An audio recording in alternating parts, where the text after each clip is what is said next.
کیا آپ نے کبھی سوچا ہے کہ وقت بچانے کی دھن میں انسان کس حد تک جا سکتا ہے؟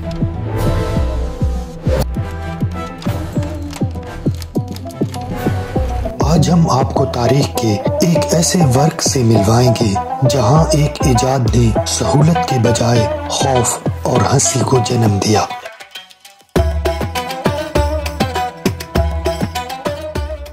یہ کہانی ہے 19ویں صدی کی، جب دنیا ایجادات کے بخارات میں تپ رہی تھی۔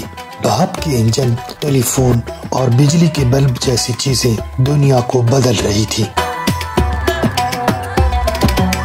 لیکن اسی دور میں کچھ موجد ایسے بھی تھے جن کے خیالات زمانے سے کچھ زیادہ ہی آگے تھے، یا شاید بہت زیادہ پیچھے۔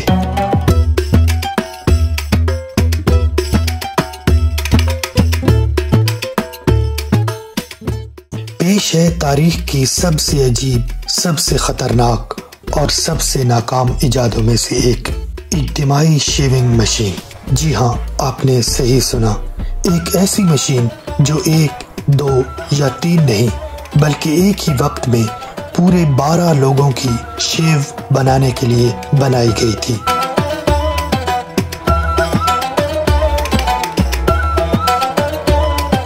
یہ 1890 کی دہائی کا زمانہ تھا۔ کارخانوں میں بڑے پیمانے پر پیداوار کا تصور عام ہو چکا تھا۔ ہر چیز تیزی سے اور زیادہ مقدار میں بنائی جا رہی تھی۔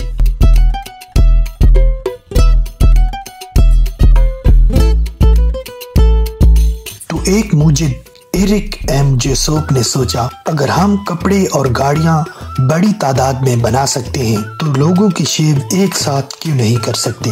مقصد بڑا نیک تھا، وقت کی بچت۔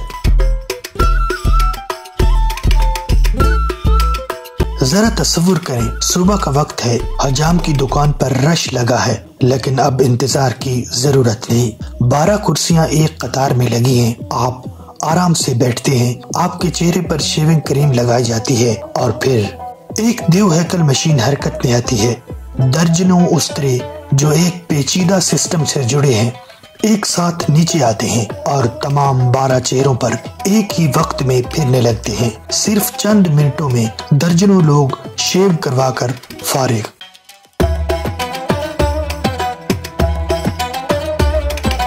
یہ تھا وہ خواب جسے بیچنے کی کوشش کی گئی، لیکن خواب جتنا حسین تھا، حقیقت اتنی ہی خوفناک تھی۔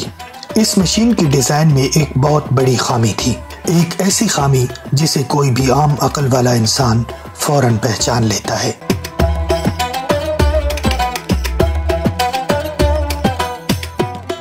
ذرا سوچئے، کیا ہم سب کے چہرے ایک جیسے ہوتے ہیں؟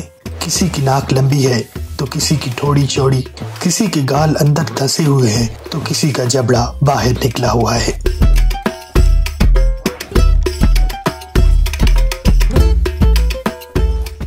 یہ بیچاری مشین تو صرف ایک سیدھی لائن میں چلنا جانتی تھی، وہ یہ نہیں سمجھ سکتی تھی کہ کس کے چہرے پر کہاں خم ہے اور کہاں ہڈی ہے۔ مشین کے بلیڈز کو بس ایک حکم ملتا تھا، آگے بڑھو اور کاٹ دو۔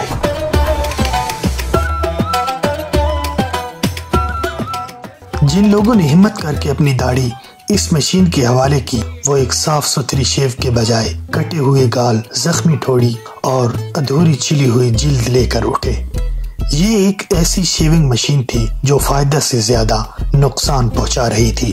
یہ وقت بچانے والی نہیں بلکہ ڈاکٹر کے پاس جانے کا وقت لانے والی مشین بن چکی تھی۔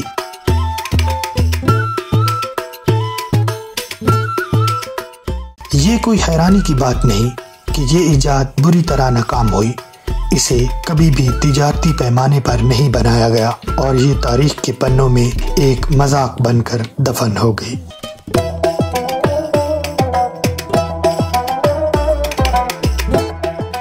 وقت گزرتا گیا اور دنیا اس عجیب و غریب مشین کو تقریباً بھول چکی تھی، لیکن پھر 60 سال بعد 1960 میں یہ مشین ایک بار پھر نمودار ہوئی۔ اسے برطانوی ٹی وی کے مشہور شو برین ویوز میں نمائش کے لیے پیش کیا گیا۔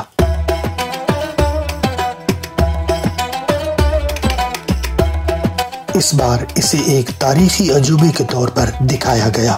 جب ناظرین نے اس مشین کو حرکت کرتے ہوئے دیکھا تو وہ حیران بھی ہوئے اور ہنسے بھی۔ وہ دیکھ سکتے تھے کہ 19ویں صدی کا یہ انقلابی آئیڈیا حقیقت میں کتنا غیر عملی اور مضحکہ خیز تھا۔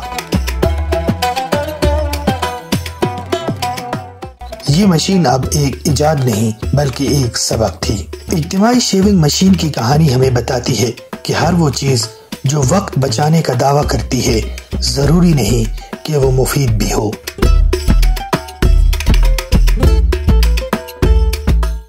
جدت اور ایجاد کا سفر ایسی ہی کامیابیوں اور ناکامیوں سے بھرا پڑا ہے۔ تاریخ ایسے ہی عجیب ایجادات سے بھری پڑی ہے، جیسے پیدل چلنے والی مشین یا شکاریوں کے لیے پرندوں کی طرح اڑنے والے لباس۔ یہ سبھی بڑے خواب تھے، لیکن حقیقت کی ٹھوکر نے انہیں گرا دیا۔ یہ مشین اس بات کا ثبوت ہے کہ انسانی مسائل کا حل ہمیشہ پیچیدہ مشینوں میں نہیں ہوتا۔ کبھی کبھی سب سے بہترین حل وہی ہوتا ہے جو سادہ اور صدیوں سے آزمودہ ہو، جیسے ایک حجام کے ہاتھ میں پکڑا ہوا ایک عام سا استرا۔ تو اگلی بار جب آپ کوئی نئی اور انقلابی ایجاد دیکھیں تو ایک لمحے کے لیے اجتماعی شیونگ مشین کو ضرور یاد کیجیے گا۔